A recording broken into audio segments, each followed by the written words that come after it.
Hello and welcome to our presentation on recognizing and responding to caregiver burnout. Let's review our agenda for today's presentation. We're going to learn to define burnout and what this can look like for caregivers of neurodiverse individuals. We're going to understand various internal and external indicators of burnout. We're going to identify various supports that can assist with addressing burnout and identify support options for neurodiverse individuals and their caregivers. I'll take a moment to introduce myself. My name is Ashley Mahinthran, and I'm the clinical supervisor at Always Connected.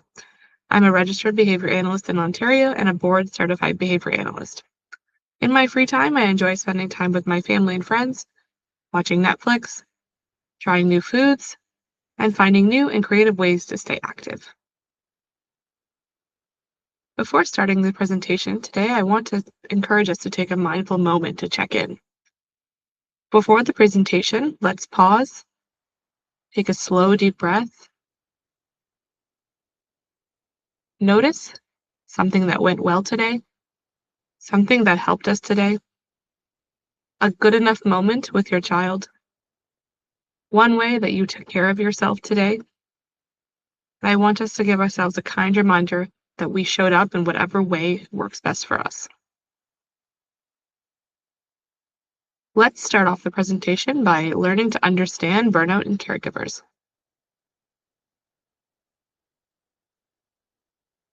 When we're understanding what burnout looks like, it can be defined as a state of mental, physical, or emotional exhaustion that it can occur when caring for someone over an extended period of time. It's a natural response to sustained stress, and it should not be seen as a personal failure. Burnout can arise when we experience high demands and multiple commitments, such as work, personal activities, and family obligations. When we have limited or inconsistent supports that would leave us to feel that help is not available or is insufficient. Financial stress, which could include money-related pressures that add strain. And reduced opportunities for self-care, involving things like reduced sleep, nutrition, balance, or rest opportunity. Remember, burnout is not a personal failure. It's a sign that current demands may be overwhelming. Recognizing this together can help us find support and create a more sustainable balance. So potential impacts of ongoing burnout can look like persistent fatigue or feeling drained. This can result in low energy even after a rest. Physical symptoms such as headaches, back pain, ongoing nausea, chills, shaking, or fatigue. Depersonalization or disconnection from activities or people that used to feel rewarding and now might feel harder to start. Reduced social engagement, causing us to feel detached from day-to-day life or tasks we once enjoyed. A loss of motivation or enjoyment related to opportunities to connect or spend time with others, or feeling detached from your day-to-day responsibilities.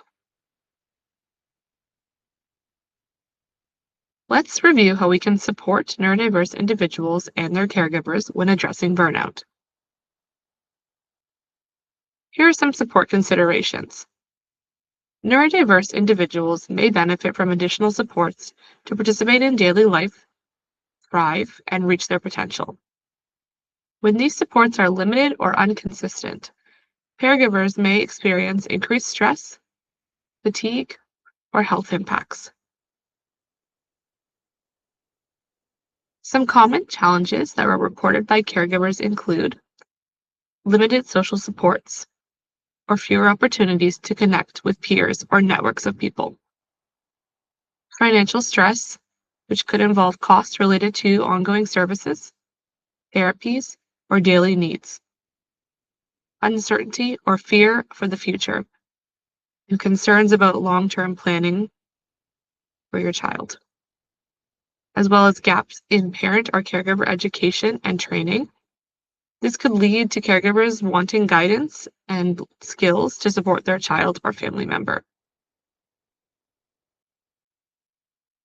Let's review a few options for supports that can assist with addressing burnout. The first option, or things that we can do to identify different ways to combat burnout, include scheduling micro breaks, even 5 to 10 minutes. You don't need hours. Step outside, stretch, breathe, or sit in silence. Put it on your calendar like an appointment so that it actually happens. Lowering the bar on purpose. Aiming for good enough and not perfect. Let some chores slide. Simplify meals or skip non-essential tasks. Conserving energy is not a failure, it's survival. Asking for specific help. Instead of, let me know if you can help, try saying, can you sit with them for 30 minutes on Tuesday? People respond better to clear and concrete requests. Doing one thing just for you daily. Even something small counts. Listening to music, having a snack, a short walk, journaling, or a comfort show. Consistency matters more than length. Connecting with someone who gets it, whether that's a quick text, attending a support group, or an online forum with other caregivers, can reduce isolation fast. Feeling understood is a powerful stress reliever. Our first option for some external supports include respite and shared care. Respite is a short-term caregiver relief via family, friends, community programs, or trained workers. It can involve structured programs for neurodiverse individuals to engage in safe and enjoyable activities, and it promotes mutual well-being with the caregiver, allowing them to recharge and giving the neurodiverse individual an opportunity to gain meaningful experiences.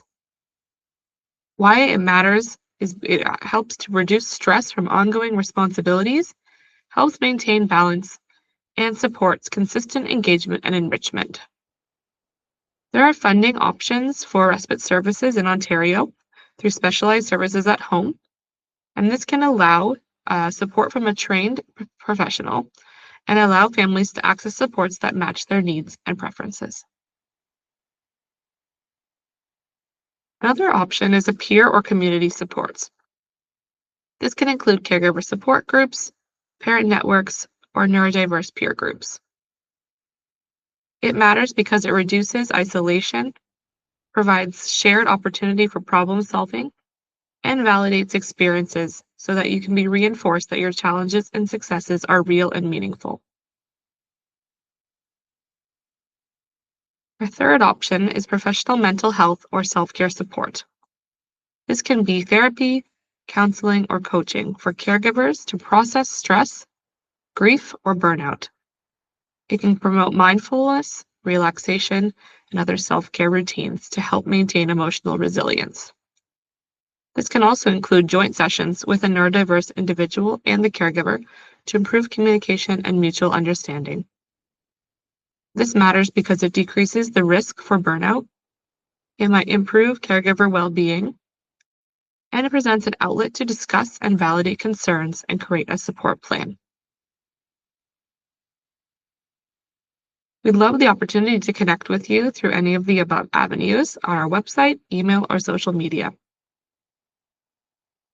Here are some sources from today's presentation that can be shared upon request. Thank you for attending today's series. If you have any additional questions, please connect with us.